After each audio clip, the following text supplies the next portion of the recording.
আসসালামু আলাইকুম। আশা করি সবাই আপনারা ভালো আছেন। আলহামদুলিল্লাহ আমিও অনেক ভালো আছি। তো আজকে কি নিয়ে আলোচনা করব সেটা অবশ্যই থাম্বনেল দেখে বুঝতে পারছেন। তো যারা ভিডিওটা দেখবেন আশা করি সম্পূর্ণ ভিডিওটা দেখবেন। আর দেখতে যদি আপুর ভিডিওটা ভালো লাগে তাহলে সবাই লাইক, কমেন্ট, শেয়ার করে দিবেন। আমার নতুন বন্ধু যারা আছেন চ্যানেলটা সাবস্ক্রাইব করে নেবেন। যারা করছেন তাদেরকে অসংখ্য ধন্যবাদ। তো একই সময়ে লাগানো সরিষার শাকগুলি দেখা যায় কোনো বেডে একটু বেশি বড় হয়ে গেছে, কোনো বেডের গুলা এখনো ছোট আছে। তো তার কারণ হলো যে এখানে কিন্তু রৌদ্রটা কিন্তু খুব ভালো মতো পড়ে, আর এই সাইডে কিন্তু রৌদ্রটা একটু কম পড়ে। তো যার কারণে দেখা যায় রৌদ্রের গাছগুলি কিন্তু খুব সুন্দর কিন্তু বেড়ে উঠছে। আর এখানে দেখা যায় একটা টবের মধ্যে ৪ টা করলা গাছ উঠছে। তো গাছগুলি দেখি একটু সরিয়ে দেব, বাঁচে কিনা তখন দেখা যাবে। আর এখানে লাউ গাছটা আলহামদুলিল্লাহ অনেকগুলি ব্রাঞ্চ বেরোনো শুরু হয়ে গেছে। তো এটা যতটুকু সম্ভব মনে হয় গোল যে লাউটা আমি লাগিয়েছি সেই গোল লাউটা। তো দেখা যায় যে গাছের গ্রোথ আলহামদুলিল্লাহ এখন একটু উপরের দিকে উঠতেছে, যেহেতু হালকা ঠান্ডা পড়া শুরু হয়ে গেছে। আর চড়ুই পাখির জন্য গাছ এখন একটু কমই রাখা যায়।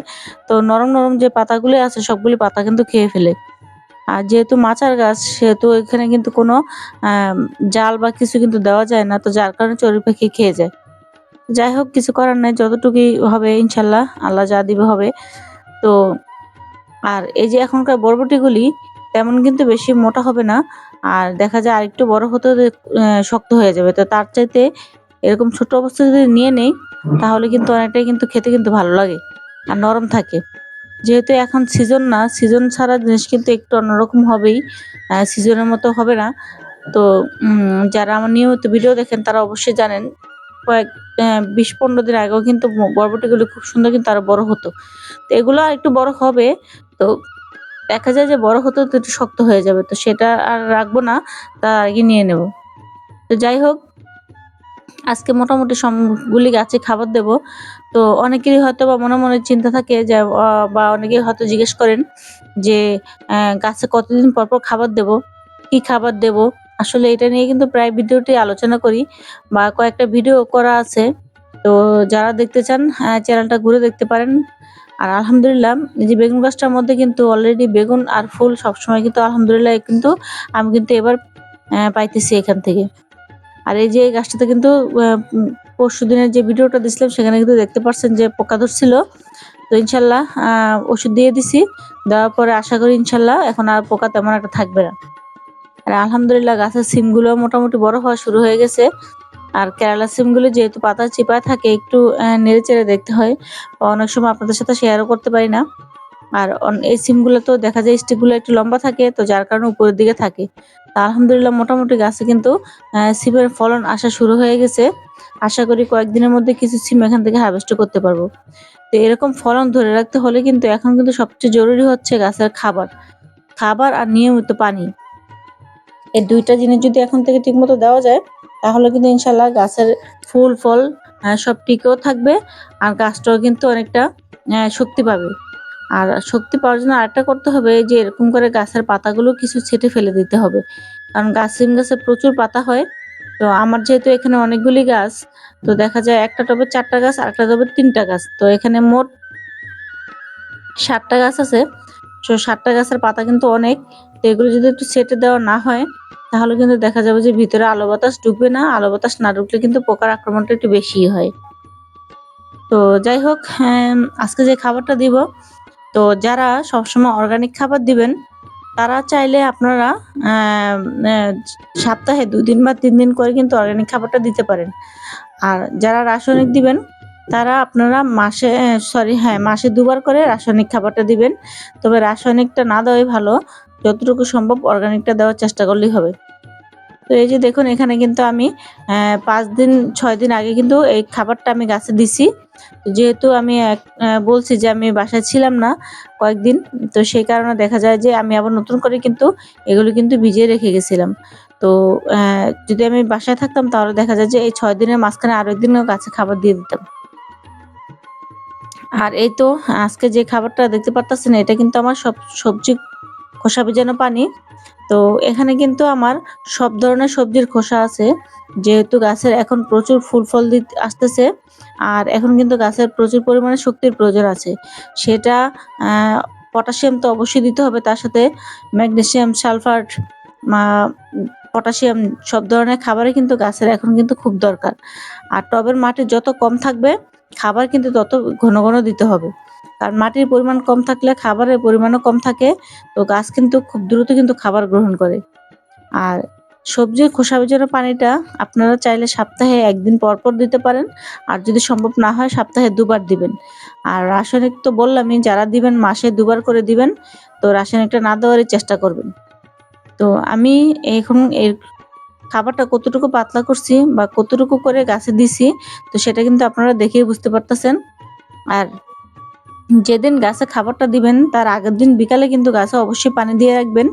টবের গোড়া মাটিটা যাতে একটু হালকা ভিজা থাকে। একেবারে শুকনা মাটিতে কিন্তু কখনো খাবার দিবেন না। তখন কিন্তু গাছের গোড়ায় কিন্তু খাবারটা কিন্তু খুব তাড়াতাড়ি কিন্তু পৌঁছায় না। তো খাবারটা দেওয়ার আগে অবশ্যই গাছের গোড়ার মাটিটা এই যে দেখা যায় যেরকম ভিজা, এরকম কিন্তু ভিজা রাখবেন। ভিজা রাখার সাথে, সাথে কিন্তু দেখা যাবে যে খাবারটা যখন আমি দিতেছি, তরল খাবারটা, পানিটা কিন্তু নিচের দিকে কিন্তু চলে যাইতেছে। এইভাবে করে কিন্তু দিয়ে দিবেন। আর গাছের গোড়ায় কিন্তু সপ্তাহে ১ বার করে কিন্তু অবশ্যই গাছের গোড়ার মাটিটা খুঁড়ে দিবেন। যাতে করে এম বাতাস চলাচলটা সুন্দর থাকে। আর বাতাস চলাচল যদি সুন্দর থাকে, তাহলে কিছু গাছের নতুন, নতুন রুটগুলো কিন্তু খুব সুন্দর করে বের হবে। আর গাছের নতুন রুট যদি বের হয়, শিকড় যদি বের হয়, তাহলে কিন্তু গাছে খাদ্য খুব সুন্দর করে নিবে। আর দেখা যায় যে তখন কিন্তু গাছের ফুল, ফল, ফলন কিন্তু সবই কিন্তু ভালো হবে। তো মাশাআল্লাহ দেখেন আকাশটাও খুব সুন্দর নীল। আর সিমের ফুলগুলি দেখতে কিন্তু খুব ভালো লাগে। আর সিমের কিন্তু সিজনে সবচেয়ে আমার বেশি ভালো লাগে সিমের এই ফুলগুলি দেখার জন্য। যখন আকাশের দিকে থাকে উপরের দিকে, আকাশ আর ফুল দেখতে কিন্তু খুবই কিন্তু ভালো লাগে। আর মৌমাছি, ভ্রমর দেখতে তো পাচ্ছেন, এরকম কিন্তু ভ্রমর কিন্তু সারাদিনই কিন্তু এই ফুলের মধ্যে কিন্তু ঘোরাঘুরি করে। তো যাই হোক, যেভাবে বললাম ইনশাআল্লাহ যদি এভাবে যদি আপনারা যদি গাছে খাবার দেন, ইনশাআল্লাহ আশা করি আপনাদের গাছেও কিন্তু খুব সুন্দর করে কিন্তু ফলন হবে। আর এই যে দেখুন এখানে কিন্তু টমেটো গাছটা একটু কিন্তু ভাইরাস আক্রমণ করছে। তো এই পাতাগুলি সবগুলো আমি ফেলে দেব। তো যদি দেখি গাছটা তেমন ভালো না হয় ফেলে দেওয়ার পরও, তাহলে গাছটা উঠিয়ে ফেলবো। কারণ টমেটো গাছের এই ভাইরাসগুলো যদি একবার গাছে চলে আসে, তাহলে কিন্তু পাশের যে গাছগুলি থাকে সেটাও কিন্তু নষ্ট করে দেয়। আর এবার কিন্তু এমনিতেও আমার টমেটোর চারা একটু কম আছে। যেহেতু চারা করার পরপর অনেক পরিমাণে বৃষ্টি হয়েছে, তো বৃষ্টির কারণে দেখা যায় কিন্তু আমার অনেক চারা কিন্তু নষ্ট হয়ে গেছে। তো সেক্ষেত্রে এখনো সময় আছে, নতুন করে চারা কিন্তু আবার লাগিয়ে দেওয়া যাবে। তো এগুলির পাশাপাশি কিছু আমি আবার ছোট, ছোট চারা, টমেটো চারা অবশ্যই লাগিয়ে দিব। আপনারাও লাগিয়ে দিবেন। আলহামদুলিল্লাহ লেবুগুলিও মোটামুটি বাড়তেছে।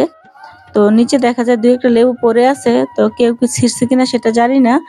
তো ছাদে যেহেতু অনেক মানুষ আসে, এমনও হতে পারে যে শুকিয়ে গেছে বা পড়ে গেছে। তো যাই হোক, কিছু করার নাই।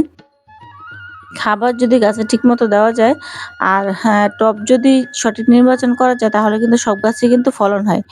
তো আমার এই পেয়ারা গাছটা কিন্তু কিছুদিন আগেও কিন্তু তেমন একটা ফলন হইতো না। এখন টব চেঞ্জ করে দিচ্ছি, খাবার ঠিকমতো দিতেছি। আলহামদুলিল্লাহ গাছে কিন্তু পেয়ারাও আসা শুরু হয়ে গেছে। তো এভাবে করে গাছে খাবার দিবেন। আশা করি খুব সহজে আপনাদের কাছে বুঝাতে পারছি যে গাছে কিভাবে খাবার দিতে হয় বা কেমন খাবার দিতে হয়। আমি কিন্তু এখানে কিন্তু দেখতেই পারছেন যে সবজির খোসা ভেজানো পানি কিন্তু গাছে কিন্তু দিতেছি। আর আরেকটা হচ্ছে আমার সরিষার খোল ভেজানো পানি। তো মাঝখানে অনেকদিন হয়েছে সরিষার খোল ভেজানো পানিটা আমি দেই নাই। এর মধ্যে ৪-৫ বার কিন্তু আমি সবজির খোসা ভেজানো পানিটাই কিন্তু এখন পর্যন্ত গাছে দিয়ে যাইতেছি। তাতেও কিন্তু আলহামদুলিল্লাহ গাছগুলো কিন্তু খুব সুন্দর আছে। তো আশা করি যারা ভিডিওটা সম্পূর্ণ দেখছেন তারা বুঝতে পারবেন। তো হ্যাঁ, যাই হোক এভাবে করে আপনারা নিয়ম করে খাবার দিবেন। আর ভিডিওটা কেমন লাগলো আপনাকে কমেন্টস করে জানাবেন। আর যদি কারো কিছু জানার থাকে সেটাও জানাবেন, ইনশাআল্লাহ উত্তর দেওয়ার চেষ্টা করব। আর কে কোথা থেকে দেখছেন সেটাও বলবেন। কে কি গাছ লাগালেন, কার গাছ কেমন হলো সেটাও শেয়ার করবেন। আসলে কিন্তু শেয়ার করলে কিন্তু ভালো লাগে, শুনতেও ভালো লাগে। আর আমার এই ভিডিও দেখে যদি কেউ উপকৃত হন, তাহলে কিন্তু এটাই হচ্ছে সার্থকতা যে সামান্য যে ভিডিও করি তাতেও কিন্তু সবার উপকার হয়। তো সবাই ভালো থাকবেন। আল্লাহ